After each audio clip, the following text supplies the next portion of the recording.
This story I'm about to share today is not just another random story, because you will learn from this story, and also it is a reason why you need to know the kind of friend you make and also fear human being. The heart of human being is indeed really evil, because this story is a very touching one. So this is how it goes. Most people grew up like in a neighborhood where there are children and stuff like that. But there was these children, two boys in this neighborhood. When they were young, they were really close.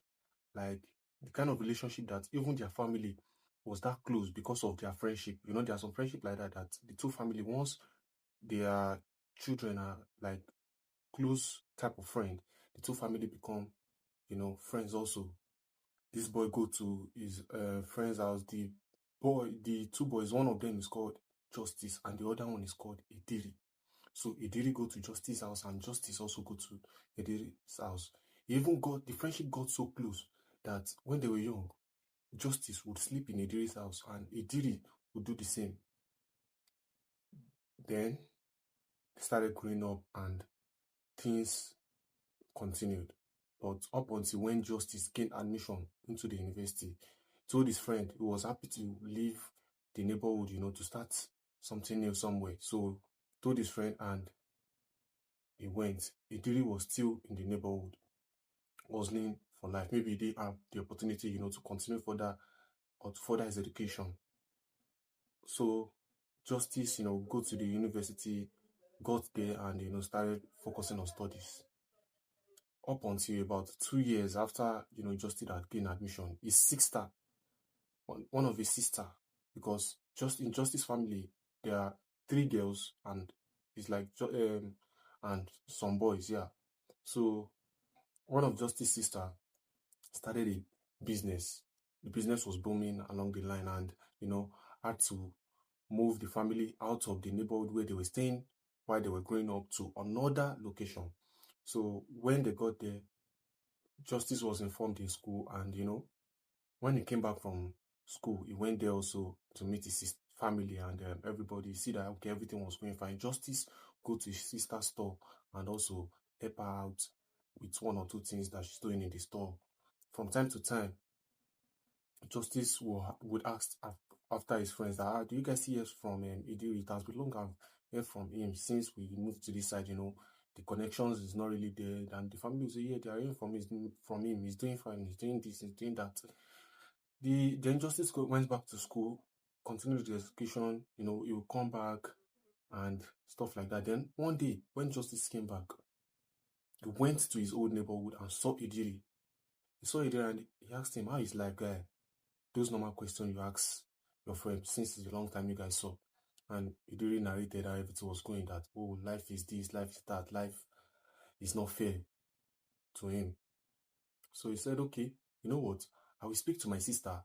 You will come to our new place that we are. And my sister owns a shop where she sells like charger, phone accessories there. So you will be helping her out and she'll be paying you. Although me too, I'm helping her out, but she doesn't need to pay me based on I'm her siblings. So, but you, definitely, I'll speak with her. She'll pay you, and one, your food is sorted, and also you can from there, because the location we are now is very, open, and you can do a lot of things. Anything you want to do, you can venture in. Then Idiri agreed. Then Justice went back home and, spoke to his family, spoke to his sister. Everybody agreed, but the sister that was the breadwinner, like the one that was doing the business, disagreed and said, no, she's not agreeing to that. How can you just bring up a stranger to their home? That they don't, though they know him right from when he was young, but now that they had grown up, they don't know the kind of person he has turned out to be, that she just keep it that way. But Justice began to beg, time goes by, the whole family assisted and pleaded with the sister. Then finally she agreed. So they brought Idiri in and, Idiri started staying with them. Then Justice's sister, Tekla, took Idiri and Justice to her store to to introduce them to how things was going and stuff like that. This time around, Justice had finished his university. So on getting to the store, they will help her do the things that she's doing and stuff like that. So one day, Justice wrote employment letter to a company and he got a call. So he was preparing to go and he told the lady that, okay, now you'll be the one assisting my sister. I won't be around anymore.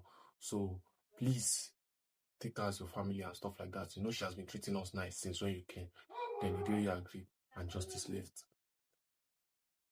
Idiri was assisting Justice's sister with her business, you know, it was going and stuff like that. Then Justice, on the other hand, they employed him in a brewery company in Ogun State, where he started work immediately. So along the line, when Justice had spent some time in the company, it was really good. He was focused on his work that even his boss loved him. Then Justice told his boss that he had a friend and the work was paying him well, paying him about close to 400,000 naira. So he told the boss that he has a friend. This. Then the boss said, okay, no problem. Let your friend come and we will not employ him because of what you say, but if he meets the requirements, then we will employ him. Then Justice was happy, told Ediri and stuff like that.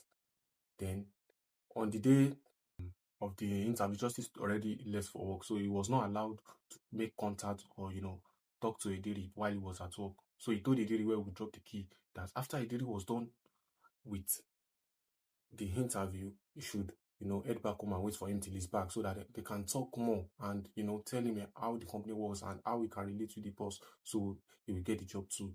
That was what they planned. But so he's surprised when he came back from work. Idiri was nowhere to be found. He was like, where did Idiri go to? He called Idiri. Then around midnight, Idiri picked up his phone and told him, oh, sorry, I left to quickly do some things.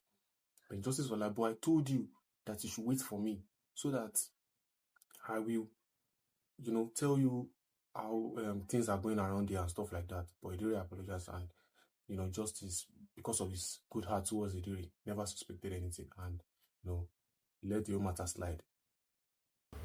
This past, Justice received a call from his younger sister that they had not seen his elder sister, Tekla, for some days now. Then he was like, where did she go to? She called her fiancé. She said they have called her fiancé that he said the last time he heard from her was about 3 days ago or 4 days ago. He was like, hey, so what really happened? They should ask Idiri. Idiri was the one that usually go to the store with her and stuff like that. Then Idiri said she only came home, pick few things and left. Have they reported to the police? They said no, not yet. That not yet 24 hours yet or stuff like that. Then Justice was curious. He was like, okay, this day he will come back and they'll go to the police station to file a report. So Justice went back home. When Justice got home, he reached everybody he could reach, and nobody knew where his sister Tekla whereabouts was. So he was a bit scared and though their mom was not staying with them, their mom has an hospital in the location where they were staying before. So their mom was staying partially at the location because of work. Then she comes home every weekend to look after them and stuff like that with their father. And one of his sister also is a cancer patient. So when Justice saw that things were not really going well, he asked Idiri, what about his sister?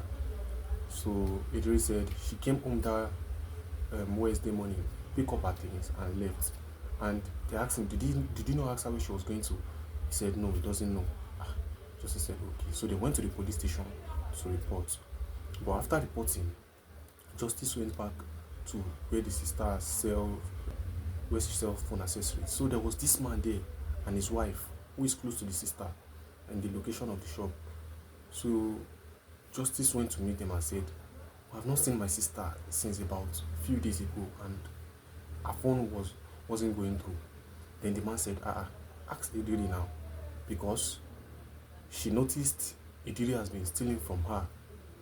The phone has his savings somewhere up to about 900,000 naira, and he has been stealing money from her. So she, took one of her friends who was a soldier, to scare Idiri and tell Idiri to pay back the money on Tuesday. which is when everything happened. So after that, she told Idiri that they will go to the bank he's using to check his account statement to know how much he has, stolen from her since when he started working with her. And Justice was like, but Idiri never told me this.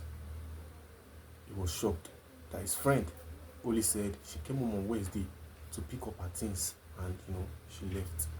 So he became suspicious. He went back home to ask his friend, but his friend gave the same reply. So after 24 hours, after reporting to the police, after 24 hours, he went back to the police station with Idiri, not telling he didn't tell Idiri that he already had something. So he just went back. Then he told the police officer that, officer, see, this story is not adding up. My friend here said my sister only came home on Wednesday. He didn't tell me the part where he has been stealing from my sister and she used soldier to threaten him. Then the officer got a clue and they arrested Idiri. Due to some investigation and torturing, he later confessed that he was the one who murdered her, that he didn't do it on purpose, he only pushed her and she used her head to hit the wall, and that was how she gave up the ghost. So, they didn't believe, his justice didn't believe, he was shocked that his own friend, that because his sister, Tekla, did not even, accept the idea that Idiri should come and stay with him, but he was one everything who pleaded with her, everything just for Idiri to come and stay with him, and this is what Idiri used to pay him. His face was in shock. Then they asked Idiri to take them to where her body was. Then he took them there. Lo and behold, it was his sister's body. When they asked me, because he had already disemboweled the body, when they asked if he could identify her, she had an accident, so he saw the mark she has on her leg and he was able to identify that was his sister, although he could not believe that was his sister. So they took Idiri, they arrested Idiri, and the matter since then has been in the police custody, and they have gone to court several times, but are still waiting that Idiri face the necessary judgment for this. If it was me, if I was the judge, I would prefer Idiri to face death by hanging, because firing squad will just be like an easy access to death. But if it's death by hanging or poison, at least we feel the pain it caused on the family. If you are just seeing this video, kindly hit the subscribe button and turn on your notification bell so you get notified whenever we drop a new video on this channel. And also, this is my first video. If you think I did well, kindly tell me in the comment section, and if you think I need an improvement on some areas of this video, let me know so that I will improve, because I'm just starting. Thank you for watching.